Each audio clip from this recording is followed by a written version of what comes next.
மறைவானவை, சத்தப்போடு வாசிக்க, மறைவானவை நம்முடைய தேவனாய கர்த்தருக்கு உரியவைகள், வெளிப்படுத்தப்பட்டவைகளோ இந்த நியாயப்பிரமாணத்தின் வார்த்தையின்படி எல்லாம் செய்யும்படிக்கு நமக்கும் நம்முடைய பிள்ளைகளுக்கும் என்றென்றைக்கும் நமக்கும் நம்முடைய பிள்ளைகளுக்கும் வெளிப்படுத்தப்பட்டது. மறைவானது அவருக்குரியது, அவர் மறைக்க முடியாது. ஆபிரகாமுக்கு வெளிப்படுத்தினார். மறைவானது அவருக்குரியது. வெளிப்பாடு என்றால் அவரிடத்தில் மறைந்திருக்கிறது. வெளிச்சமாய் உங்களிடத்தில் வருவதெல்லாம் வெளிப்பாடு. அவரிடத்தில் மறைந்திருக்கிறது, வெளிச்சமாய் உங்களுக்கு வருவது வெளிப்பாடு. நான் வெளிச்சம் தான் பேசிட்டு இருக்கிறேன், இயேசு பேசிட்டு இருக்கிறேன், நடைமுறை வாழ்வு பேசியிருக்கிறேன், வெற்றி வாழ்வு பேசிக்கிறேன். சொல்லுங்க, வெளிப்பாடு என்றால் பிதாவிடத்தில் மறைந்திருக்கிறது. வார்த்தைக்குள்ள, இயேசுவின் வெளிச்சத்துக்குள்ள வெளிச்சமாய் சபைக்கு பேசுகிறது. வெளிப்பாட்டின் பிரசங்கம். நல்லா கவனிங்க, மறைவானது அவருக்குரியது, வெளிப்படுத்தப்பட்டது நமக்கும் நம்முடைய பிள்ளைகளுக்கும் உரியது. சரி, உங்களுக்கு யார் வெளிப்படுத்தப்பட்டார்? அவனுக்கு நியாயப்பிரமாணம். உங்களுக்கு யார் வெளிப்படுத்தப்பட்டார்? இயேசு. நான் சொல்ற புரியுதா? அது சீனாய் மலை, நம்ம கிரைஸ்ட் கல்வாரி மலை. உங்களுக்கு தேவன் யாரை வெளிப்படுத்தினார்? இயேசு வெளிப்படுத்தினார்.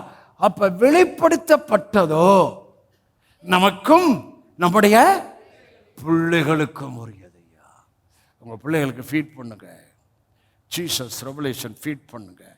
பால்ஸ் ரெவலேஷன் ஃபீட் பண்ணுங்க. வெளிப்படுத்தப்பட்டது நமக்கும் நம்முடைய பிள்ளைகளுக்கும். எவ்வளவு பெரிய ஆசீர்வாதத்தை அடியனுடைய அனாயிட்டிலிருந்து நீங்கள் தொடர்ந்து பெற்றுக்கொண்டு வருகிறேன் என்றால் நீங்கள் பெரிய பாக்கியசாலி, ஆசீர்வதிக்கப்பட்டவர்கள். ஆனா மோசே இப்படி சொல்லிட்டானே தவிர, மோசேக்கு இயேசு குறித்த வெளிப்பாடு இருந்துச்சு. யூதர் அந்த இஸ்ரவேல் ஜனத்தை சொல்லுகிறான், என்னை போல ஒரு தீர்க்கதரிசியை கர்த்தர் உங்கள் நடுவே எழும்ப பண்ணுவார். அதான் இயேசு கிறிஸ்து. அவருக்கு செவி கொடுங்கள்.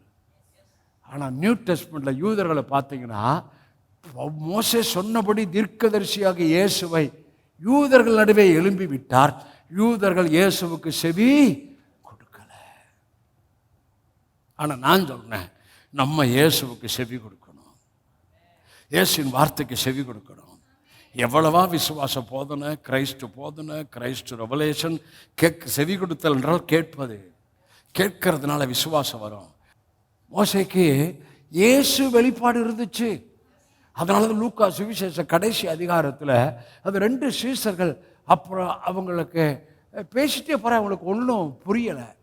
இப்போ மறுபடியும் இயேசு மோசே சாமுவேல் தீர்க்கதரிசன புஸ்தகத்தில் தன்னை குறித்து எழுதியிருக்கிறதை விவரித்து காண்பித்தார். அவர்கள் மனது திறக்கப்பட்டது, இருதயம் கொழுந்து விட்டது. அப்ப இயேசுவை குறித்த காரியத்தை விவரித்து பேசும்போது, இயேசுவை குறித்த வெளிப்பாடை பேசும்போது இருதயம் கொழுந்து விட்டு எரியும், மனது பிரகாசம் அடையும்.